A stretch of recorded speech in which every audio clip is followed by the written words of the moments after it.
নিয়ে গেছে 25 কোটি টাকা, তার মধ্যে 15 কোটি নিয়ে গেছেন আসিফ মাহমুদ আর 10 কোটি নিয়ে গেছেন হাসনাত আব্দুল্লাহ। আপনি খাইছেন সেটা আমি বলি নাই, আমি বলছি আপনার এলাকায় কাজের জন্যই নিছেন। কুমিল্লা জেলা পরিষদ থেকে আসিফ মাহমুদ সজীব ভুইয়া 15 কোটি টাকা এবং হাসনাত আব্দুল্লাহ 10 কোটি টাকা নিয়েছেন। এমন মন্তব্যকে কেন্দ্র করে সামাজিক যোগাযোগ মাধ্যম ও রাজনৈতিক অঙ্গনে শুরু হয়েছে ব্যাপক আলোচনা সমালোচনা।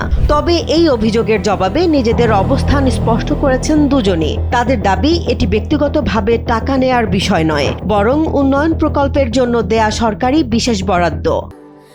স্যান্ডেলিনা সো, রূপচর্চায় আভিজাত্য।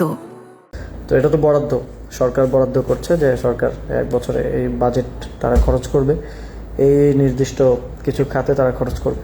শনিবার রাতে প্রকাশিত এক ভিডিও বার্তায় আসিফ মাহমুদ বলেন, বিভিন্ন গণমাধ্যমে বিষয়টি এমনভাবে উপস্থাপন করা হয়েছে যাতে মনে হচ্ছে তিনি ও হাসনাত আব্দুল্লাহ ব্যক্তিগতভাবে অর্থ গ্রহণ করেছেন, কিন্তু বাস্তবে এটি ছিল স্থানীয় সরকার বিভাগের উন্নয়নমূলক বিশেষ বরাদ্দ।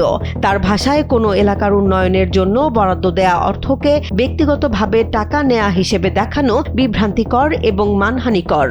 আর বাংলাদেশের নাগরিকদের প্রতি আমার আহ্বান থাকবে যে একটু আপনারা অবশ্যই সচেতন, তবে এই ধরনের কিছু আসলে প্রথমে এটা শেয়ার দেওয়া বা ছড়িয়ে দেওয়ার থেকে আগে একটু ক্রস চেক করা যে এই কথাটা কিভাবে বলছে বা হাউ থিংস ওয়ার্ক।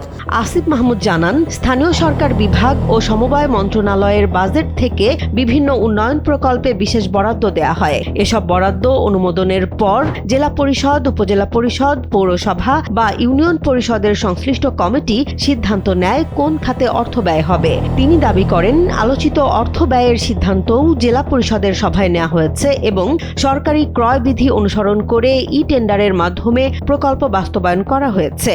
তো কয়টা উপজেলা আছে, জনসংখ্যা কত, ভোটার সংখ্যা কত, সেটা বিবেচনায় যদি 10 কোটি টাকা থাকে তাহলে 7 কোটি টাকা কুমিল্লা, 3 কোটি টাকা ফেনীতে আসবে। এভাবে হচ্ছে সাধারণ বরাদ্দটা প্রপোর্শনেট রেশিও অনুযায়ী হচ্ছে বিভক্ত করা হয়। তিনি আরো বলেন, কুমিল্লা জেলা পরিষদের কার্য বিবরণীতেই উল্লেখ রয়েছে যে এই অর্থ সোলার লাইট স্থাপন, কর্মসংস্থান সৃষ্টি, শিক্ষা প্রতিষ্ঠানের আসবাবপত্র ক্রয়, মসজিদ সংস্কার সহ বিভিন্ন উন্নয়নমূলক কাজে ব্যয় করার সিদ্ধান্ত হয়েছিল। ফলে ব্যক্তিগতভাবে এই অর্থ গ্রহণ বা ব্যবহারের সুযোগ ছিল না বলেও দাবি করেন তিনি। একই সময়ে জেলা পরিষদের প্রশাসক মোস্তাক মিয়ার সঙ্গে ফোনালাপের একটি অডিও প্রকাশ করেন হাসনাত আব্দুল্লাহ। সেই অডিওতে প্রশাসক বলেন, তিনি কখনো হাসনাত বা আসিফ মাহমুদ টাকা খেয়েছেন এমন অভিযোগ করেননি, বরং তাদের নিজ নিজ এলাকায় উন্নয়ন কাজের জন্য 10 কোটি এবং 15 কোটি টাকা বরাদ্দের বিষয়টি উল্লেখ করেছিলেন। তার বক্তব্য গণমাধ্যমে ভিন্নভাবে উপস্থাপিত হয়ে থাকতে পারে বলেও মন্তব্য করেন তিনি। মানে রাজস্ব খাত থেকে 5 কোটি টাকা আর 10 কোটি টাকা দেবী। না না না না, রাজস্ব খাত না, সব খাত মিলে আমার জেলা পরিষদের মাধ্যমে আপনার এলাকায় গেছে। আমি যেটা বলতে চাইছি যে আপনারা বৈষম্য বিরোধী আন্দোলন করছেন, এখন আপনার উপজেলায় গেছে 10 কোটি, প্রায় 10 কোটির কাছাকাছি, আর ওইখানে গেছে 15 কোটি। তা আপনি টাকা খাইছেন সেটা তো আমি বলি নাই। আমি বলছি যে ডেভেলপমেন্ট ওয়ার্কে আপনারা 2 উপজেলায় নিয়ে গেছেন 25 কোটি। তো বৈষম্য বিরোধী আপনি এটা বলেন? না না, ওইটাই বলছি। এটা হয়তো মিডিয়াতে পুরোটা হয়তো আসে নাই আর কি, সেটা হইতে পারে। বাট আমি আপনার বক্তব্য না না, আমি মিন করতে চাইছি এটাই। এখন পুরা কথা হয়তো আসে নাই, সেটাই। আপনি খাইছেন সেটা আমি বলি নাই, আমি বলছি আপনার এলাকায় কাজের জন্যই নিছেন, কাজ ছাড়া তো হবে না, কাজ করছেন।